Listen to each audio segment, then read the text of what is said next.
بسم اللہ الرحمن الرحیم۔ فضائل قربانی۔ رسول اللہ صلی اللہ علیہ وسلم نے ہجرت کے بعد ہر سال قربانی فرمائی، کسی سال ترک نہیں فرمائی۔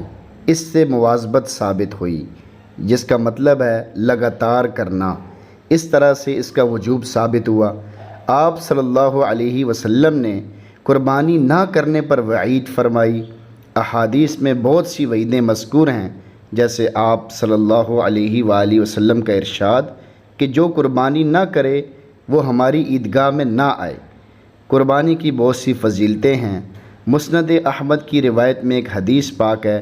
زید بن ارقم رضی اللہ عنہ فرماتے ہیں کہ حضور اکرم صلی اللہ علیہ وسلم نے ارشاد فرمایا، قربانی تمہارے باپ ابراہیم علیہ السلام کی سنت ہے۔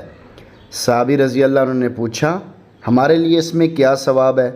آپ صلی اللہ علیہ وآلہ وسلم نے فرمایا، ایک بال کے عوض ایک نیکی ہے۔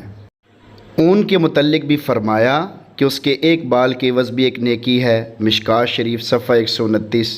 حضرت عبداللہ ابن عباس رضی اللہ عنہ فرماتے ہیں، قربانی سے زیادہ کوئی دوسرا عمل نہیں ہے الا یہ کہ رشتہ داری کا پاس کیا جائے۔ طبرانی شریف۔ قربانی کے دنوں میں قربانی کرنا بہت بڑا عمل ہے۔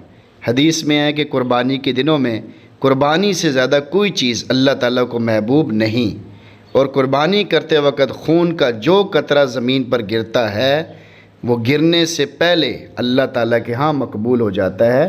مشکوٰۃ شریف صفحہ 128۔ قربانی کرنا کس پر واجب ہے؟ چند صورتوں میں قربانی کرنا واجب ہے۔ کسی شخص نے قربانی کی منت مانی ہو تو اس پر قربانی کرنا واجب ہے۔ کسی شخص نے مرنے سے پہلے قربانی کی وصیت کی ہو اور اتنا مال چھوڑا ہو کہ اس کے تہائی مال سے قربانی کی جا سکے تو اس کی طرف سے قربانی کرنا واجب ہے۔ جس شخص پر صدقہ فطر واجب ہے اس پر قربانی کے دنوں میں قربانی کرنا بھی واجب ہے۔ پس جس شخص کے پاس رہائشی مکان، کھانے پینے کا سامان، استعمال کے کپڑوں، روزمرہ استعمال کی دوسری چیزوں کے علاوہ 52.5 تولہ چاندی کی مالیت کا نقد روپیہ، مال تجارت یا دیگر سامان ہو تو اس پر قربانی کرنا واجب ہے۔ چاندی کا آپ حساب لگا سکتے ہیں۔ مثلاً ایک شخص کے پاس 2 مکان ہیں، ایک مکان اس کی رہائش کا ہے اور دوسرا خالی ہے تو اس پر قربانی کرنا واجب ہے، جبکہ اس خالی مکان کی قیمت 52.5 تولہ چاندی کی مالیت کے برابر ہو۔ یا مثلاً ایک مکان میں وہ خود رہتا ہو اور دوسرا مکان کرائے پر اٹھایا ہے تو اس پر بھی قربانی واجب ہے۔ البتہ اگر اس کا ذریعہ معاش یہی مکان کا کرایہ ہے تو یہ ضروریات زندگی میں شمار ہوگا اور اس پر قربانی کرنا واجب نہیں ہوگی۔ یا مثلاً کسی کے پاس 2 گاڑیاں ہیں، ایک عام استعمال کی ہے اور دوسری زائد، تو اس پر بھی قربانی کرنا واجب ہے۔ یا مثلاً کسی کے پاس 2 پلاٹ ہیں، ایک اس کے سکونتی مکان کے لیے یعنی رہنے والے مکان کے لیے ہے اور دوسرا زائد ہے، تو اگر اس کے دوسرے پلاٹ کی قیمت 52.5 تولہ چاندی کی مالیت کے برابر ہو تو اس پر قربانی کرنا واجب ہے۔ عورت کا مہر معجل اگر اتنی مالیت کا ہو یعنی 52.5 تولہ چاندی کی مالیت کا ہو تو اس پر بھی قربانی کرنا واجب ہے۔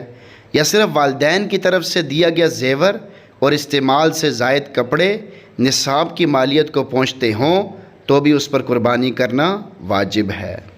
ایک شخص ملازم ہے، اس کی ماہانہ تنخواہ سے اس کے اہل و عیال کا گزارا ہوتا ہے، پس انداز نہیں ہو سکتی یعنی باقی کچھ نہیں بچتا، اس پر قربانی کرنا واجب نہیں جبکہ اس کے پاس کوئی اور مالیت نہ ہو۔ ایک شخص کے پاس زرعی زمینیں ہیں جس کی پیداوار سے اس کی گزر اوقات ہوتی ہے، وہ زمین اس کی ضروریات میں سے سمجھی جائے گی۔ ایک شخص کے پاس ہل جوتنے کے لیے بیل اور دودھ دینے والی گائے بھینس کے علاوہ اور مویشی اتنے ہیں کہ ان کی مالیت نصاب کو پہنچتی ہے تو اس پر قربانی کرنا واجب ہے۔ ایک شخص صاحب نصاب نہیں ہے، نہ قربانی اس پر واجب ہے، لیکن اس نے شوق سے قربانی کا جانور خرید لیا تو قربانی کرنا واجب ہے۔ مسافر پر قربانی واجب نہیں ہے۔ صحیح قول کے مطابق بچے اور مجنون پر قربانی واجب نہیں، چاہے وہ مالدار ہوں۔ قربانی کرنے کا وقت بقر عید کی 10ویں تاریخ سے لے کر 12ویں تاریخ تک کی شام آفتاب غروب ہونے سے پہلے تک قربانی کرنے کا وقت ہے۔ ان دنوں میں جب چاہے قربانی کر سکتا ہے، لیکن پہلا دن افضل ہے، پھر 11ویں تاریخ، پھر 12ویں تاریخ۔ شہر میں نماز عید سے پہلے قربانی کرنا درست نہیں۔ اگر کسی نے عید سے پہلے جانور ذبح کر لیا تو یہ گوشت کا جانور ہوا، قربانی نہیں ہوگی۔ البتہ دیہات میں جہاں عید کی نماز نہیں ہوتی، عید کے دن صبح صادق طلوع ہو جانے کے بعد قربانی کرنا درست ہے۔ اگر شہری آدمی خود تو شہر میں موجود ہے مگر قربانی کا جانور دیہات میں بھیج دے اور وہاں صبح صادق کے بعد قربانی ہو جائے تو درست ہے۔ ان تینوں دنوں کے دوران رات کے وقت قربانی کرنا بھی جائز ہے لیکن بہتر نہیں ہے۔